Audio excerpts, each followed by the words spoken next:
மீண்டும் செய்திகளில் ஜக்கி வாசுதேவன் ஈஷா யோகா மையம். இந்த ஈஷா பவுண்டேஷனை சேர்ந்த 4 பேர் மேல தமிழ்நாடு போலீஸ் பாக்சோ கேஸ் ஃபைல் பண்ணியிருக்கிறாங்க.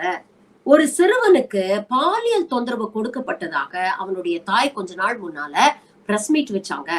இதை தொடர்ந்து கடுமையான விமர்சனங்கள் எழுந்ததுக்கு அப்புறம் இதுல விசாரிச்சு 4 பேர் மீது பாக்சோ வழக்கு இன்னைக்கு பதியப்பட்டிருக்கிறது. இந்த விஷயம் சம்பந்தமா அந்த தாய் பேசும்பொழுது இத பத்தி எத்தனையோ தடவை நான் மேனேஜ்மெண்ட் கிட்ட கம்ப்ளைண்ட் பண்ணிட்டேன். இன்ஃபேக்ட் ஜக்கிக்கே டைரக்டா நான் சொல்லிட்டேன். ஆனா யாருமே எந்த நடவடிக்கையும் எடுக்கல. இதனால கடுமையான மன உளைச்சலுக்கு என் மகன் தள்ளப்பட்டான் அப்படிங்கறதையும் பதிவு பண்ணியிருக்கிறாங்க. பல நாள் திருடன் ஒரு நாள் அகப்படுமோ அப்படின்னு சொல்லுவாங்க. எல்லாருக்கும் ஒரு எக்ஸ்பைரி டேட் உண்டு.